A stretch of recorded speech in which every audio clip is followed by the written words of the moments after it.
Hi guys, you're welcome to God Academy. In this lesson, I'll introduce you to matrix algebra.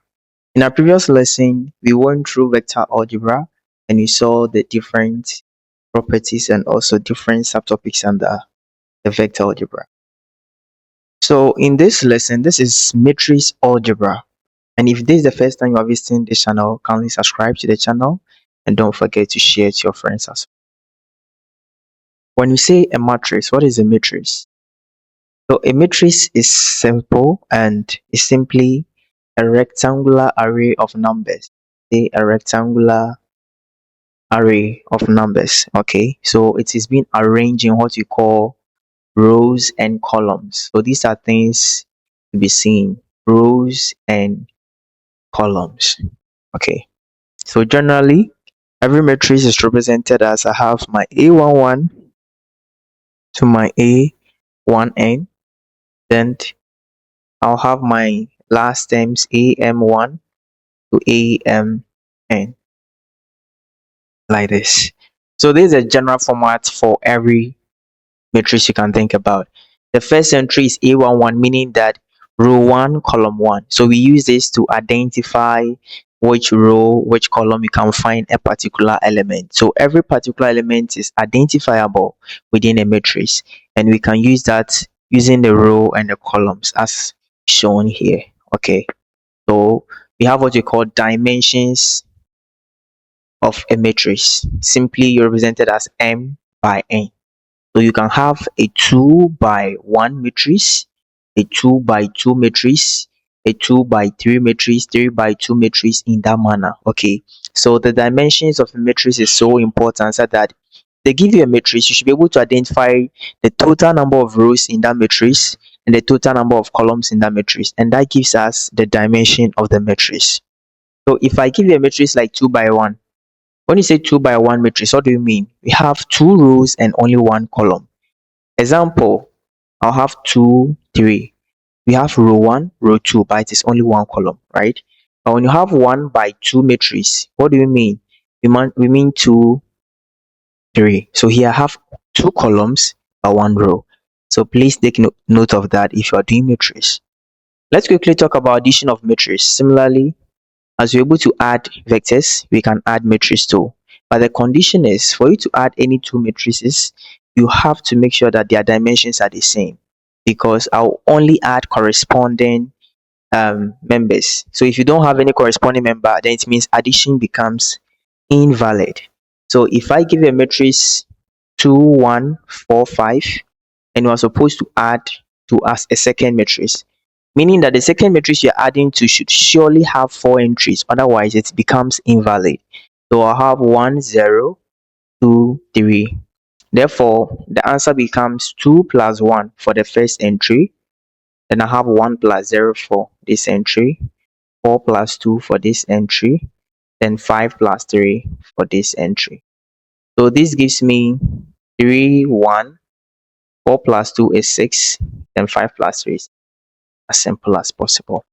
So when you have the addition of matrices, so once you've seen, so what I was trying to say is you can't add 2, 3 to 2, 3. I mean, it's not possible. Sorry, because they are of different dimensions.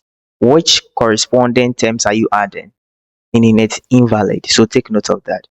So our properties of matrix addition is simple. We have a commutativity. If you have any two matrices of the same dimension and you want to add them, you simply have to, it satisfies the commutative property, which you have been doing since we started. It also satisfies the associativity, right? So A plus B plus C is obviously equal to A plus B plus C. It still holds. And it also satisfies the identity element, right? So A plus 0 is also equal to A. So take note, it satisfies that. Now let's talk about multiplication of matrices. It's very important. So for multiplication of matrices,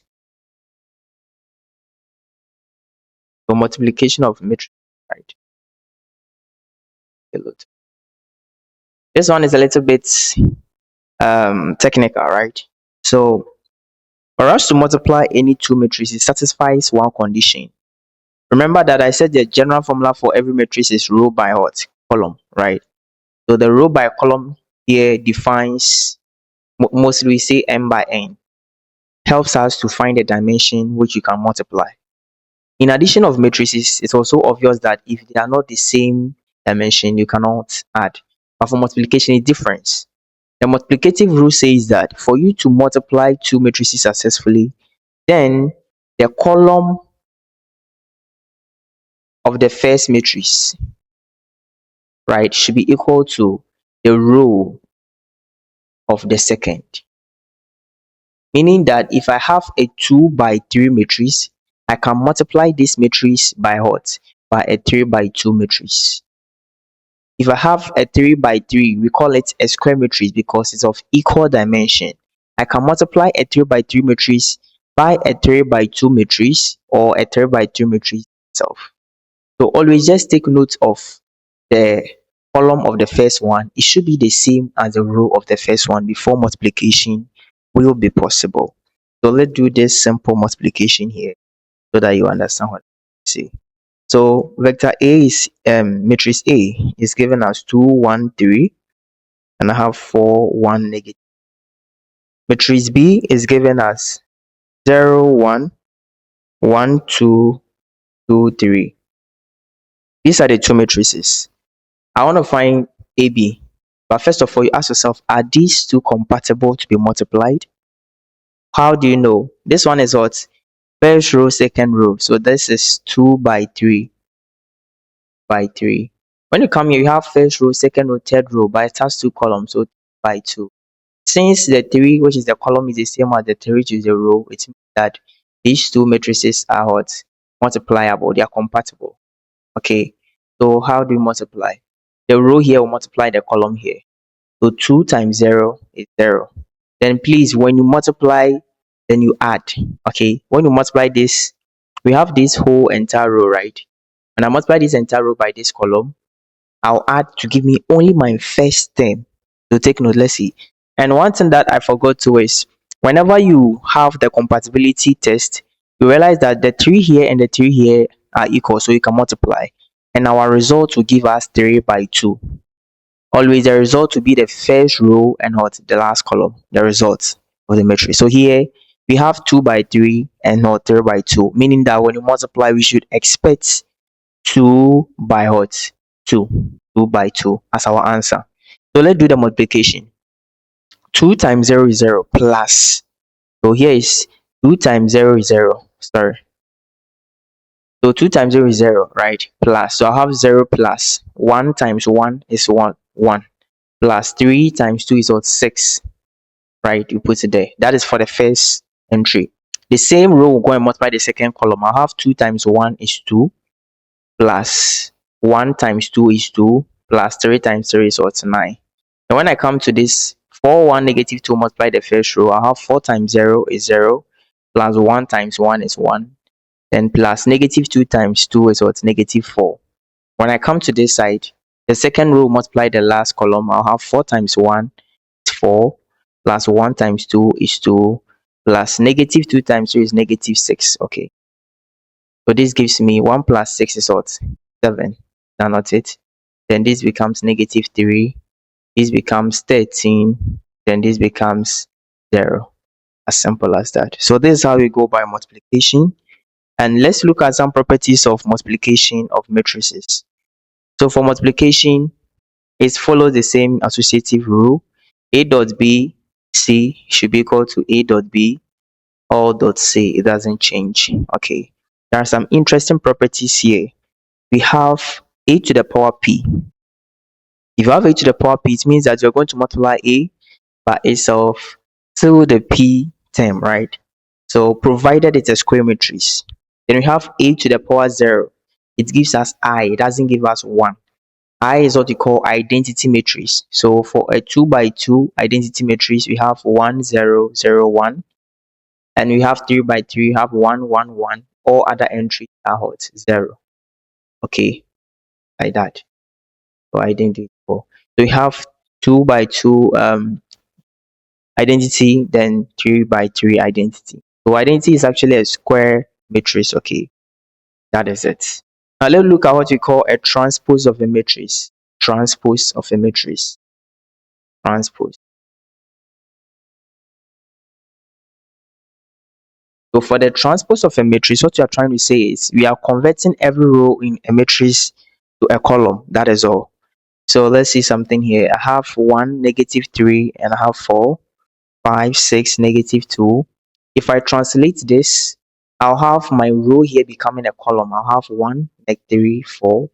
I'll have 5, 6, -9, 3. So this is what we call the transpose. So if this is A, then this is what we call A to the power T transpose. So anytime you see T attached to any matrix, it means find the transpose of that matrix. We have what we call trace of a matrix. Trace of a matrix. So the trace of a matrix is simply by looking out for something. But when you are talking about trace, you're looking at what we call a square matrix. I mentioned it earlier.